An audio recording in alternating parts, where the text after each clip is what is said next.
Academia Atentos presenta Atentos a Doctor Nono.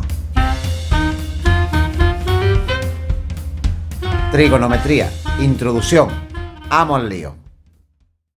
Venga, pues vamos a adentrarnos en el maravilloso mundo de la trigonometría. En primer lugar, es interesante indicar que la palabra trigonometría viene de trigono y metrón, que significa medición de triángulos.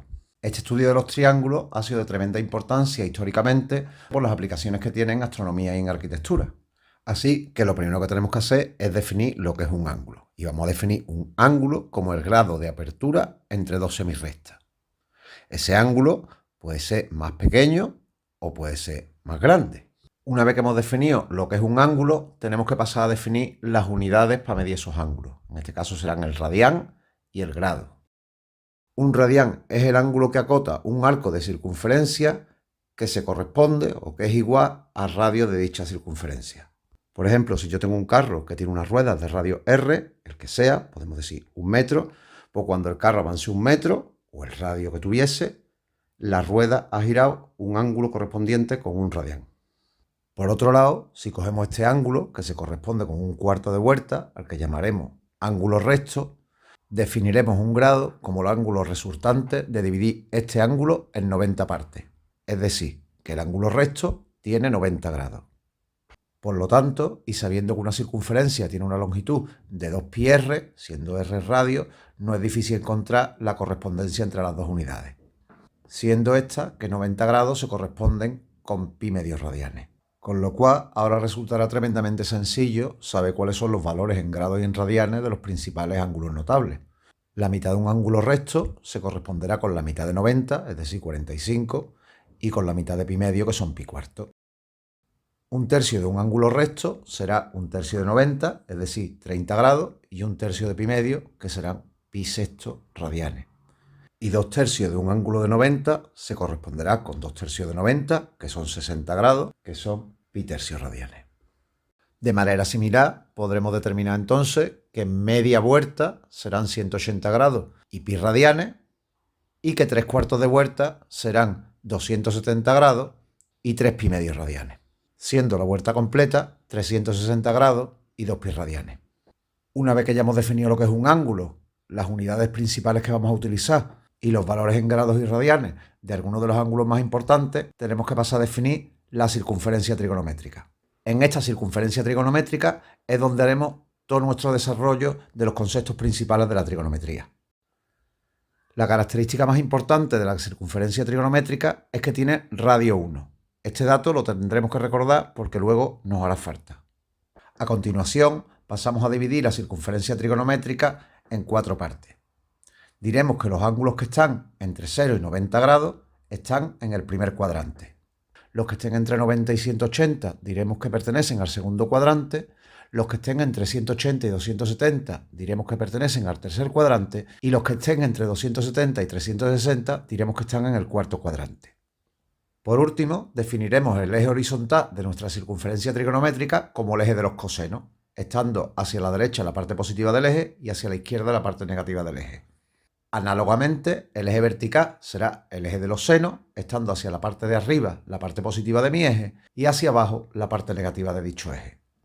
Y ya, ahora sí, una vez que hemos descrito la circunferencia trigonométrica y todos los elementos que la componen, estaremos preparados para definir las principales funciones trigonométricas.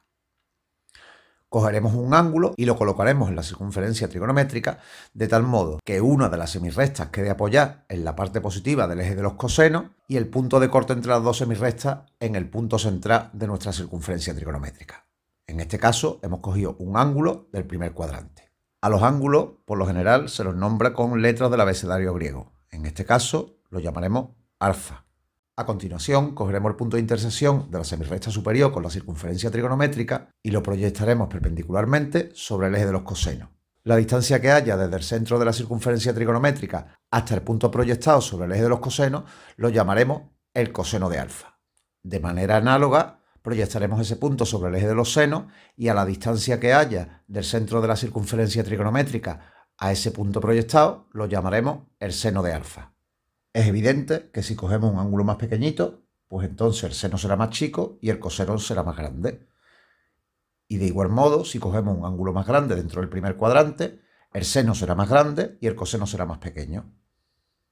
Para entender de una manera más intuitiva lo que es el seno y el coseno de un ángulo, nos podemos imaginar una tabla de 1 metro de largo vista de perfil. Cuando levantemos ese tablón cierto ángulo, el seno será lo que suba y el coseno será lo que avance. En este caso concreto, y por poner un ejemplo numérico, ese ángulo son 60 grados. Con lo cual, cuando yo levante una tabla de 1 metro, un ángulo de 60 grados sobre el horizontal, subirá el seno de 60, que es raíz de 3 entre 2, que son 0,866, sí, 86 centímetros. Y lo que avanzará esa tabla, cuando yo la levante 60 grados sobre el horizontal, será medio metro. Por eso el coseno de 60 es 0,5. Lo que ya es obvio a estas alturas es que cualquier ángulo que esté en el primer cuadrante tendrá seno positivo y coseno positivo, porque las proyecciones caerán en la parte positiva de nuestro eje de los senos y de nuestro eje de los cosenos. Ahora nos podríamos preguntar qué pasa si nuestro muchacho levanta a la tabla un ángulo correspondiente al segundo cuadrante. Si realizamos la misma operación que antes y proyectamos hacia el eje de los senos y hacia el eje de los cosenos, nos daremos cuenta que el seno continúa siendo positivo y el coseno es negativo para todos los ángulos del segundo cuadrante. Y haciendo un análisis similar, es fácil darse cuenta que todos los ángulos del tercer cuadrante tienen el seno negativo y el coseno negativo, y que todos los ángulos del cuarto cuadrante tienen el seno negativo y el coseno positivo. Además de los análisis de signos, lo que ya debe resultar completamente obvio es que tanto seno como coseno toman un valor máximo de 1 y un valor mínimo de -1. Es decir, que seno y coseno de cualquier ángulo pertenecen al intervalo cerrado -1, 1. Total, que como habíamos indicado antes, hay una relación entre el seno y el coseno de un ángulo. Para establecer dicha relación de manera formal y matemática, vamos a volver a un ángulo del primer cuadrante. Y observamos que se ha formado un triángulo rectángulo donde el cateto opuesto al ángulo alfa se corresponde con el seno de dicho ángulo.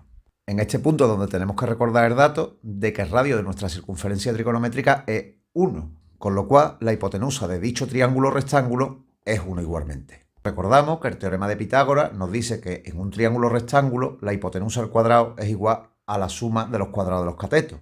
Aplicando esta relación al triángulo rectángulo de nuestra circunferencia trigonométrica, sale la primera ecuación fundamental de la trigonometría, que 1 es igual al seno al cuadrado del ángulo más el coseno al cuadrado del mismo ángulo.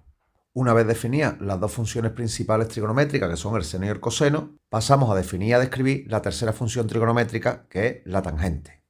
Para ello, definimos el eje de las tangentes tal y como se ve en la figura. Hacia arriba estará la parte positiva del eje de las tangentes y hacia abajo la parte negativa de dicho eje. Colocamos el ángulo igual que antes, pero ahora extendemos la semirrecta superior hasta que corte al eje de las tangentes.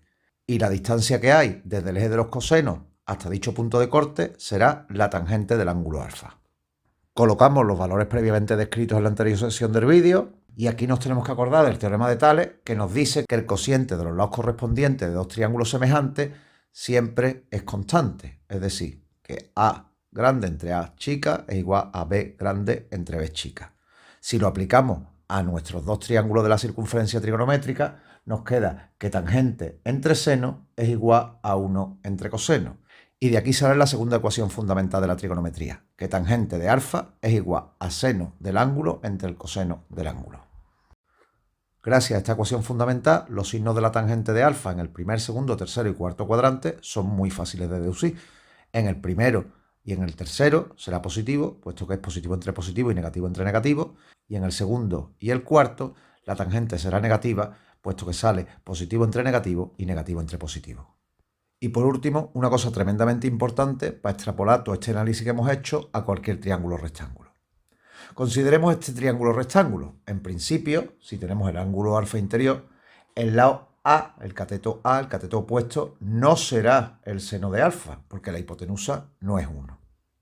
Pero siempre podremos encontrar un triángulo rectángulo semejante al que tenemos que sí tenga la hipotenusa igual a 1. Aplicando de nuevo el teorema de Tales a estos dos triángulos semejantes, llegamos a la conclusión que el seno de un ángulo interior de un triángulo rectángulo es igual al cateto opuesto a dicho ángulo entre la hipotenusa, que el coseno de dicho ángulo es el cateto contiguo a dicho ángulo entre la hipotenusa, y que la tangente, como es seno entre coseno, será el cateto opuesto entre el cateto contiguo. Y con esto, a huir.